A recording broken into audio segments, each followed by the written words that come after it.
Hi കൂട്ടുകാരെ, welcome back to ഗണിതമധുരം channel. കുറച്ച് ദിവസമായി നമ്മൾ തമ്മിൽ കണ്ടിട്ട് കുറച്ച് ബിസി ആയിരുന്നു. ഏതായാലും ത്രികോണ പരപ്പ് ഏരിയ ഓഫ് ട്രയാങ്കിൾസ് എന്ന പാഠഭാഗത്തിലെ പ്രവർത്തനങ്ങളാണ് ചെയ്യുന്നത്. ഇത് പറയുമ്പോൾ എനിക്ക് നിങ്ങളോട് പറയാൻ മറ്റൊരു കാര്യമുണ്ട്. ഞാൻ ഇതിന് മുമ്പത്തെ 7ാം ക്ലാസ്സിലെ പാഠഭാഗത്തിൻ്റെ വീഡിയോ തയ്യാറാക്കിയിട്ടിട്ടുണ്ട്. വളരെ ഭംഗിയായിട്ട് പഠനോപകരണങ്ങളൊക്കെ വെച്ച് അത് തയ്യാറാക്കിയിട്ടതാണ്. അതിൻ്റെ പ്ലേലിസ്റ്റ് കൂടെ ഞാൻ ഇതിൻ്റെ ഈ വീഡിയോയുടെ താഴെയുള്ള ഡിസ്ക്രിപ്ഷൻ ബോക്സിലിടാം. നിങ്ങൾ ആ വീഡിയോ നന്നായിട്ടൊന്ന് കാണണം. ഇനി ഇതിലെ പ്രവർത്തനങ്ങൾ മാത്രമാണ് ഞാൻ ചെയ്തിടുന്നത്. അങ്ങനെ നോക്കുമ്പോൾ പേജ് നമ്പർ 138 കുറച്ച് പ്രവർത്തനങ്ങളുണ്ട്. ആ പ്രവർത്തനങ്ങൾ ഏതൊക്കെയാണെന്ന് നമുക്ക് നോക്കാം. സമയത്തിൻ്റെ അഭാവം മൂലമാണ് പാഠഭാഗം കൃത്യമായി മുഴുവൻ എടുക്കാത്തത്. പക്ഷേ എങ്കിലും പ്രവർത്തനങ്ങൾ ചെയ്യുമ്പോൾ കൃത്യമായിട്ട് ഞാൻ നിങ്ങൾക്ക് പറഞ്ഞുതരാം. അതുകൂടാതെ മറ്റൊരു കാര്യം, എല്ലാവരും ചോദിക്കേണ്ട USSൻ്റെ ക്ലാസ് എടുക്കുന്നില്ലേ എന്ന്. ഇതിന് മുമ്പ് ചെയ്തിട്ട പാഠഭാഗങ്ങളൊക്കെ തന്നെയാണ് നിങ്ങൾക്ക് പഠിക്കാനുള്ളത്. അപ്പോൾ ഗണിതമധുരം ചാനൽ എടുത്ത് പ്ലേലിസ്റ്റ് എടുക്കുക. അതിൽ USSൻ്റെ പ്ലേലിസ്റ്റ് എടുത്തിട്ട് നിങ്ങൾ ഓരോന്ന് കണ്ട് പഠിച്ചോളുക.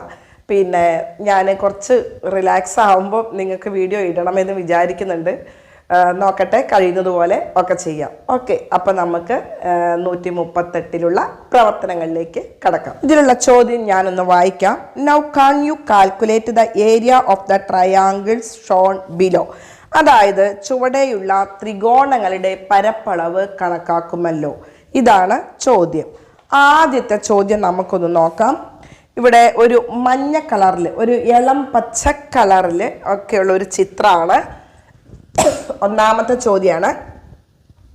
ഞാനത് കൈകൊണ്ടാണ് കേട്ടോ വരയ്ക്കുന്നത്. നിങ്ങളത് കൃത്യമായിട്ട് സ്കെയിൽ ഉപയോഗിച്ചിട്ട് വേണം വരയ്ക്കാൻ. ഇതിന് അളവൊന്നും എടുക്കാതെ നമ്മളൊരു മോഡൽ പിക്ചറാണ് വരച്ചിരിക്കുന്നത്. ഇത് 5 സെൻറ്റിമീറ്റർ, ഇവിടെ 3 സെൻറ്റിമീറ്റർ. ഇനി ഇവിടെ ഇങ്ങനെ ഒരു ചിഹ്നം അടയാളം തന്നിട്ടുണ്ട്. അത് റൈറ്റ് ആംഗിൾ മട്ടകോണാണ് ഇങ്ങനെ ഒരു അടയാളം തന്നിട്ടുള്ളത്. അപ്പോൾ ഇവിടെ നമുക്കൊരു കാര്യം മനസ്സിലാക്കേണ്ടതുണ്ട്. ഇത് ഒരു ചതുരത്തിൻ്റെ ലംബവശങ്ങളാണ് വരുന്നത്. നമുക്ക് നോക്കാം. നിങ്ങൾ ചോദിക്കും ഇതെങ്ങനെയാണ് ചതുരാവുന്നത്? ഇവിടെ നോക്കൂ, ഈ രീതിയിൽ ഇത് ജസ്റ്റ് ഞാനൊന്ന് ഡോട്ടിട്ട് വരയ്ക്കുകയാണ്. ഇങ്ങനെ വരയ്ക്കുമ്പോൾ നോക്കിയാൽ നിങ്ങൾക്കറിയാം ഇതൊരു ചതുരമാണ് വരുന്നത്. അപ്പം അതിൻ്റെ പെർപെൻഡിക്കുലർ സൈഡ്സ് ആണ്, ചതുരത്തിൻ്റെ ലംബവശങ്ങളാണ്. അങ്ങനെ വരുമ്പോൾ നമുക്കൊരു കാര്യം ഉറപ്പാണ്. ഈ ത്രികോണത്തിൻ്റെ പരപ്പളവ് കാണുമ്പോൾ ഒരിക്കലും ഒരു ചതുരത്തിൻ്റെ പരപ്പളവാകില്ലല്ലോ. ചതുരത്തിൻ്റെ പരപ്പളവിൻ്റെ നേർപകുതിയാണ് വരുന്നത്. ഇവിടെ നീളവും വീതിയും, വിട്ടും ഹൈറ്റും വരുന്നത് ഇവിടെ 5 സെൻറ്റിമീറ്ററും 3 സെൻറ്റിമീറ്ററുമായിട്ടാണ്. അപ്പോൾ നമുക്ക് എന്ത് കണ്ടാൽ മതി? ഏതൊരു മട്ടത്രികോണത്തിൻ്റെയും പരപ്പളവ് കാണാൻ ലംബവശങ്ങളുടെ ഗുണനഫലത്തിൻ്റെ പകുതിയാണ്. നിങ്ങളത് നോട്ട്ബുക്കിൽ എഴുതി വെക്കണം. The area of right triangle is half the product of its perpendicular sides. അത് നിങ്ങൾ എഴുതി ചുറ്റോട് ചുറ്റും വരച്ചു വെക്കണം. അപ്പം ഇതിൻ്റെ പെർപെൻഡിക്കുലർ സൈഡ്സ്, ലംബവശങ്ങൾ എന്ന് പറഞ്ഞത് 5 ഗുണിക്കണം 3 ആണ്. ഇതിൻ്റെ പകുതിയാണ്. എങ്ങനെയാ പകുതി വരാൻ കാരണം? ഇവിടെ ഈ മട്ടത്രികോണത്തിൻ്റെ അതേപോലെ ഒരു ത്രികോണം ഇവിടെയുമുണ്ട്. അതുകൊണ്ടാണ് അതിൻ്റെ പകുതി. അതായത് 5 സെൻറ്റിമീറ്റർ നീളവും 3 സെൻറ്റിമീറ്റർ വീതിയുമുള്ള ചതുരത്തിൻ്റെ പരപ്പളവിൻ്റെ പകുതിയാണ് വരുന്നത്.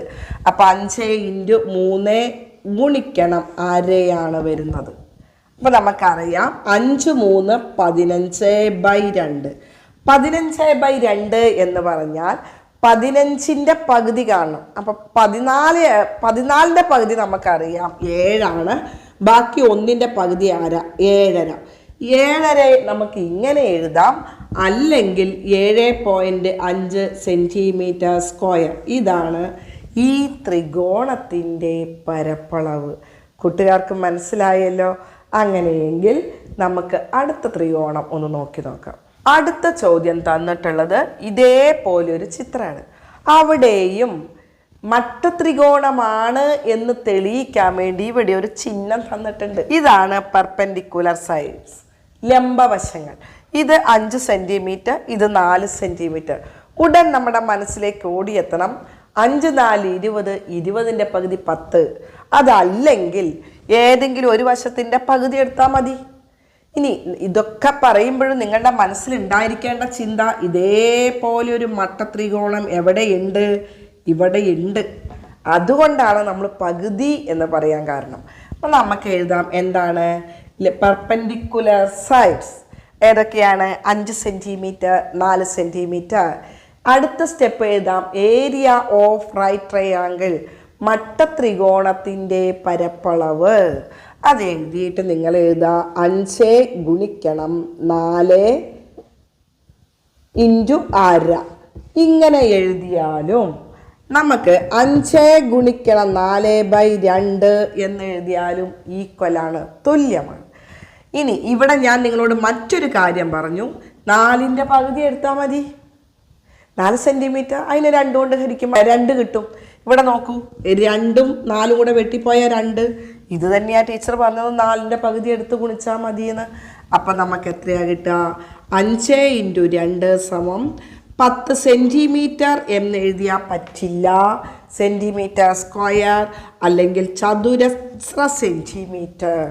അത് നിങ്ങൾ എഴുതണം, യൂണിറ്റ് എഴുതണം. ഓക്കെ ആണല്ലോ? അതാണ് പരപ്പളവ് സൂചിപ്പിക്കുന്നത്. ഓക്കെ, ഇനി ഇതിനകത്ത് ഒരു ചിത്രം കൂടിയുണ്ട്, അതും കൂടെ നോക്കാം. ഇങ്ങനെ കാണുമ്പോൾ ചില കുട്ടികൾ തന്നെങ്കിലും അയ്യോ ഇനി എന്ത് ചെയ്യും എന്ന് ചിന്തിക്കും. ഒരു പ്രശ്നവുമില്ല, 2 3 രീതികളിൽ നമുക്കിതിൻ്റെ ആൻസർ കണ്ടെത്താം. ഒന്ന്, ഈ ഒരെണ്ണം മാത്രം പരിഗണിക്കുക. ഇതിന് ഞാൻ 1 2 എന്ന് പേര് കൊടുക്കാൻ പോവാം. ഇത് ഒന്നാമത്തത്, ഇത് രണ്ടാമത്തത്. അപ്പം അങ്ങനെ വരുമ്പോൾ ഇത് ഒരു ചതുരത്തിൻ്റെ ലംബവശങ്ങളാണ്. 3 സെൻറ്റിമീറ്ററും 3 സെൻറ്റിമീറ്ററും. അപ്പോൾ ചിലർ ചോദിക്കും ടീച്ചറെ എവിടെ നിന്നാണ് ചതുരം കിട്ടുക? നോക്കിക്കോളൂ, ഞാൻ ഇവിടെ ഇങ്ങനെ ഇങ്ങോട്ട് വരച്ചാൽ ഇവിടെ നിങ്ങൾ നോക്കിയാൽ അറിയാം ഇതൊരു ചതുരമാണ്. അതിൻ്റെ ലംബവശങ്ങൾ പെർപെൻഡിക്കുലർ സൈഡ്സ് ആണ് 3ഉം 3ഉം. അപ്പം തന്നെ നമുക്കതിൻ്റെ പരപ്പളവ് കിട്ടി, ഏരിയ കിട്ടി. എന്താ കിട്ടിയത്? 3 3 9, 9/2 എന്നും എഴുതാം, അല്ലെങ്കിൽ അതിൻ്റെ പകുതി കണ്ടു എഴുതാം. അപ്പം നോക്കാം, ഒന്നാമത്തെ ഏരിയ ഓഫ് റൈറ്റ് ട്രയാങ്കിൾ, ഒന്നാമത്തെ ചിത്രത്തിലെ പരപ്പളവ് കാണാൻ 3 × 3/2 = 9/2. ഒന്നുകിൽ നിങ്ങൾ അങ്ങനെ തന്നെ എഴുതുക, അല്ലെങ്കിൽ 9/2 എന്ന് പറഞ്ഞാൽ നമുക്കറിയാം 4.5, അതല്ലെങ്കിൽ 4.5 സെൻറ്റിമീറ്റർ സ്ക്വയർ ആണ് വരുന്നത്. അപ്പം പിന്നെ രണ്ടാമത്തേൻ്റെ കാണാൻ വല്ല പ്രശ്നമുണ്ടോ? സെയിം ആണ്. നോക്കൂ, ഇവിടെയുമുണ്ട് ഇങ്ങനെ ഒരു ചതുരം എന്ന് നിങ്ങളുടെ മനസ്സിലൊന്ന് കാണാം, മനസ്സിൽ കാണാൻ വേണ്ടിയിട്ടാണ്. അപ്പോൾ അവിടെ നോക്കുക, രണ്ടാമത്തത് എന്ത് തന്നെയാണ് വരിക? 3, ഇവിടെ 3 ആണ്, ഇവിടെ 3 ആണ്. 3 × 3/2 9/2. 9/2 എന്ന് പറഞ്ഞാൽ 4.5 അല്ലെങ്കിൽ 4.5 സെൻറ്റിമീറ്റർ സ്ക്വയർ. ഇങ്ങനെ എഴുതി വെച്ചാൽ നിങ്ങൾക്ക് മാർക്ക് കിട്ടില്ല. ഈ ത്രികോണത്തിൻ്റെ പരപ്പളവ്, അപ്പം ഇത് രണ്ടും കൂടെ കൂട്ടണം. 1ൻ്റെയും 2ൻ്റെയും പരപ്പളവ്, ടോട്ടൽ ഏരിയ കാണാൻ എന്താ ചെയ്യുന്നത്? 9/2 കൂട്ടണം 9/2.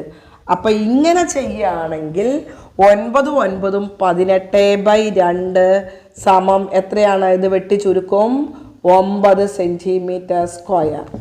അതല്ലെങ്കിൽ എന്ത് ചെയ്താൽ മതി? 4.5 കൂട്ടണം 4.5. 4 4 8, 8 1 എന്താണ്? 9 സെൻറ്റിമീറ്റർ സ്ക്വയർ. ഇനി 4.5 എഴുതിയാലും ഇത് തന്നെ സെയിം ആണ് കിട്ടുക. 4 4 8, 0.5 കൂട്ടിയ 1, 9 സെൻറ്റിമീറ്റർ സ്ക്വയർ. ഇത് പറയുമ്പോൾ ഞാൻ മറ്റൊരു ഐഡിയയും കൂടെ നിങ്ങളുടെ മനസ്സിലിട്ട് തരിക. ഈ ഒരു ചതുരം നിങ്ങൾ പരിഗണിക്കൂ. ഈ ഒരു ചതുരം പരിഗണിച്ചു, നിങ്ങൾക്ക് ഈ വര വേണ്ടാന്ന് വെക്കുക. ഇങ്ങനെ ഒരു ചിത്രം തന്നാൽ ഇതിൻ്റെ പരപ്പളവ് എത്ര എന്ന് ചോദിച്ചാൽ നമുക്കറിയാം. ഇത് അളവ് ഇപ്പം ഞാൻ പഴയതിൻ്റെ അളവാണ് ഇവിടെ കിടക്കുന്നത്. ഇങ്ങനെ ഒരു കാര്യം ചോദിച്ചാൽ നമുക്ക് ചെയ്യേണ്ടത് എന്താണ്? ഈ ചതുരത്തിൻ്റെ പകുതിയായിരിക്കും വരിക. അതായത് ഇവിടെ നിങ്ങൾക്ക് തരികയാണ്, ഇവിടെ ശരിക്കും ഇങ്ങനെ അങ്ങ് വരച്ചു, ഇവിടെയും വരച്ചു, ഇതിങ്ങനെ അങ്ങോട്ട് വരച്ചു. എന്നിട്ട് ചോദിക്കുകയാണ് ഇതിൻ്റെ പരപ്പളവ് എത്ര എന്നിട്ട് ഈ ചതുരത്തിന് ചിലപ്പോൾ തരും എന്താണ്, ഇവിടെ 6 സെൻറ്റിമീറ്റർ തരും, ഇവിടെ ഒരു 4 സെൻറ്റിമീറ്ററും തരും എന്നെങ്കിൽ നമുക്കിതിൻ്റെ പരപ്പളവ് കാണാൻ നമുക്കറിയാം ഈ ചതുരത്തിൻ്റെ പരപ്പളവിൻ്റെ പകുതിയാണ്. അതായത് ഈ 4 സെൻറ്റിമീറ്റർ തന്നെയാണ് ഇവിടെയും വരിക. 6 4 24, 24ൻ്റെ പകുതി 12.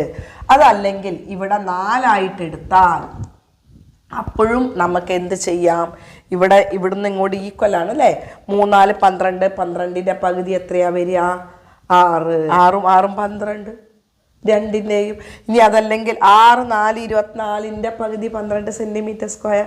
ഇത് നിങ്ങൾക്ക് USSനൊക്കെ ചോദിക്കാവുന്ന ഒരു ചോദ്യമാണ്. അപ്പം അത് നിങ്ങളുടെ മനസ്സിൽ വെക്കണം. ഓക്കെ. അപ്പോൾ കൂട്ടുകാരെ, ഇന്ന് പഠിപ്പിച്ച പാഠഭാഗം നിങ്ങൾക്ക് മനസ്സിലായിട്ടുണ്ടെന്ന് കരുതുന്നു. ഇതിൻ്റെ ബാക്കി പ്രവർത്തനങ്ങളുമായിട്ട് അടുത്ത വീഡിയോയിൽ നമുക്ക് കണ്ടുമുട്ടാം. അടുത്ത വീഡിയോയിൽ കണ്ടുമുട്ടുന്നവരെ ലവ് യു ഓൾ. ബൈ.